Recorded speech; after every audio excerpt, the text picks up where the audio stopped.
So you are welcome to my channel, and in this video I'm going to be solving this. In our former video we solved this using gamma function. So now in this video I'm going to be solving this using integration by parts, that is basic integration by part that a lot of us know. So let me get straight to the point. We have our function of s to be equal to, we have the integration from infinity to 0 of t raised power n times e raised power minus st dt. So therefore, using integration by parts, and we all know that the formula for integration by parts is equals to uv minus the integral of v du.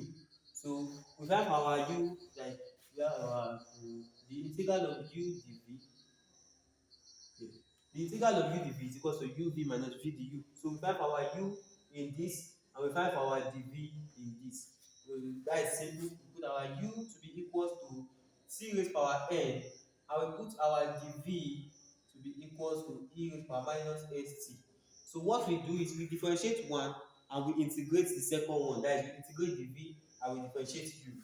We find our du to be equals to n times t raised power n minus 1 dt. That is the definition of that. And here we are going to be having v to be equal to e raised power minus st over minus s. So from here we just apply our formula, which is this. We have it as the function of s to be equal to we have t raised power uv minus v du. So this is our u times v. We have it as t raised power n times e raised power minus st over minus s.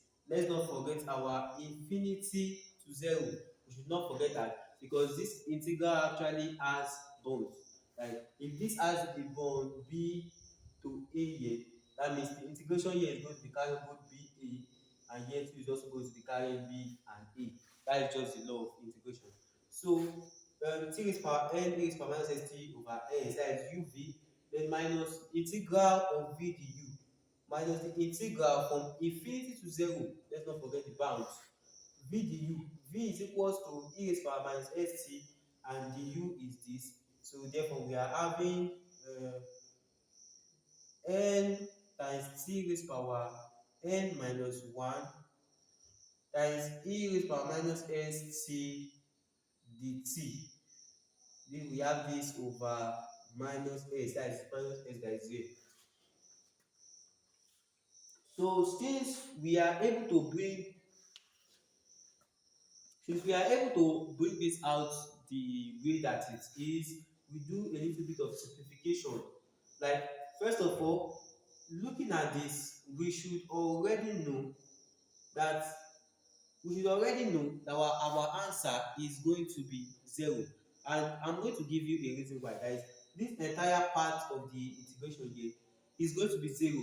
And I'm going to give you a valid reason. If we have t raised power n, so this is t raised power n times e raised power minus st over minus s. Yeah, this should be 0, and I'm giving you the reason why. When we put infinity and 0, this will be equal to, first of all, if you put infinity here, we are going to be having t raised power n over, now don't forget this negative sign, that means it's coming down. So we have minus s times e raised power infinity. Then we have our minus here. We have t raised power infinity, so we have infinity raised power n, which is t is what is becoming infinity. And we have minus, we have our 0 raised power n over minus s times e raised power 0.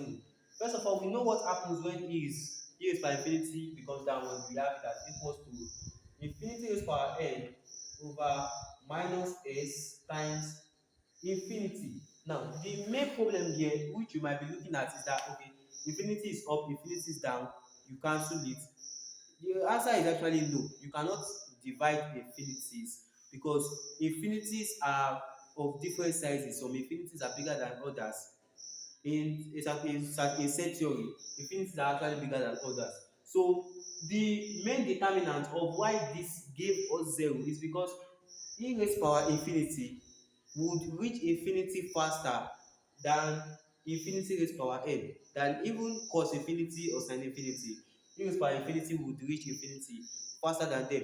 It's just like somebody that is moving, where they are trying to reach an end point called infinity, and someone is trekking and the other person is moving with the car.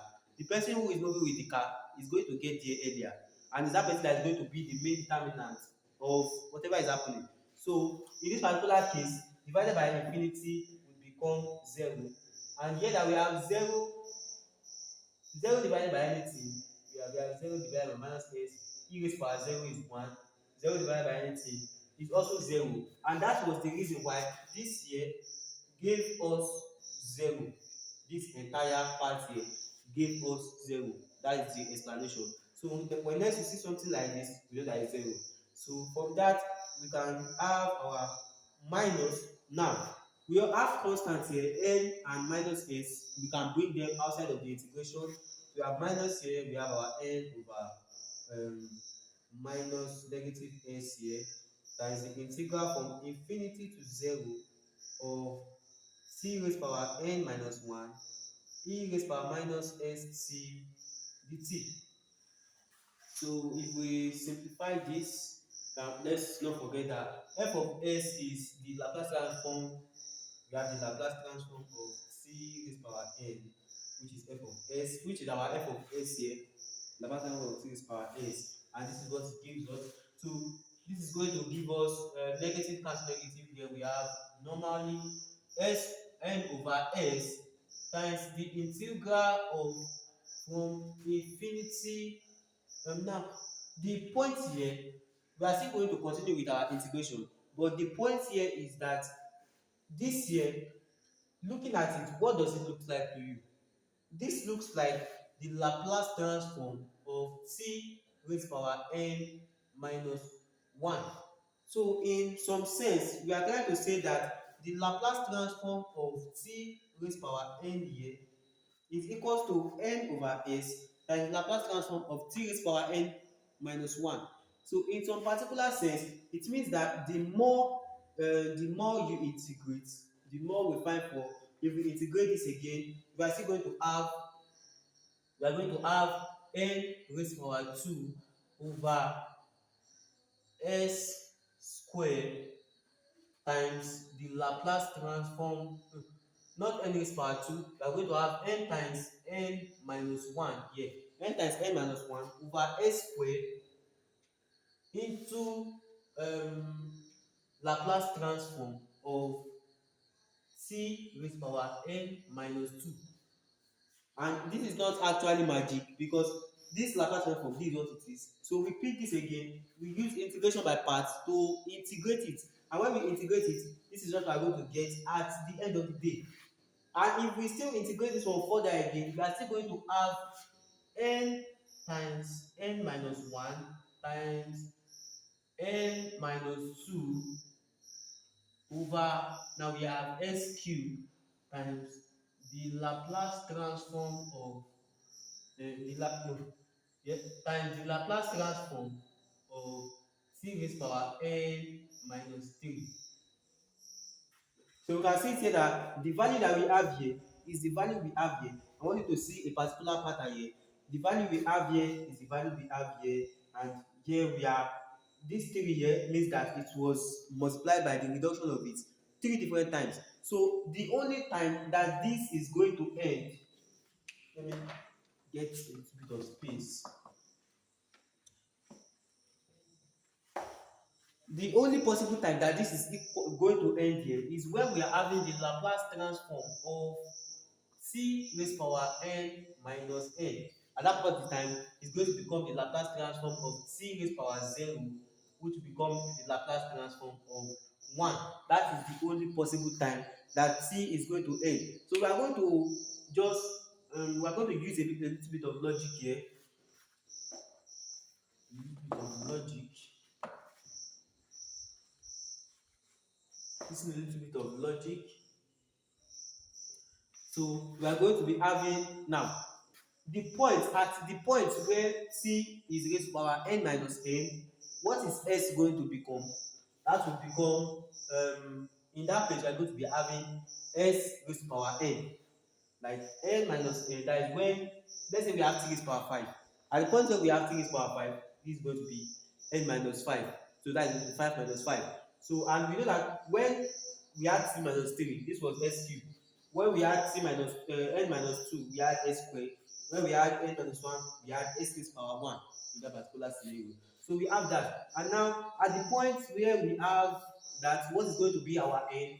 We are going to be having n times n minus 1 times n minus 2 up till n minus n, which one I want to take note of Laplace transform of t raised power n minus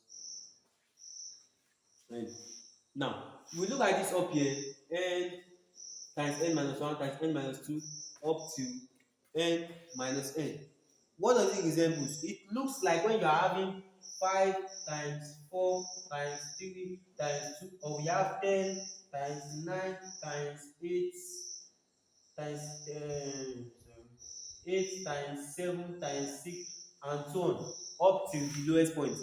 And in this, we know that this one now is 10 factorial, right? And this is 5 factorial. So that means n factorial is when we have n times n minus 1 times n minus 2 up to n minus n. That is what n factorial is. So moving on, we can just assume that the top here is equals to n factorial. So that means we are going to be having it as n factorial over s raised power n times the Laplace transform of c raised power 0, which is the Laplace transform of 1. Now, if you go back to my first video in the second video in the series, I mentioned that the Laplace transform of a constant is equals to that constant over s. Now, 1 is a constant, so we have the Laplace transform of 1 to be equals to 1 over s. So that means this is equals to n factorial over s raised power n times 1 over s, which is equals to n factorial over s raised power n times s, which will be equals to n factorial over s raised power n plus 1. So this is how to find for the Laplace transform using first principle while using integration by parts. Thank you very much.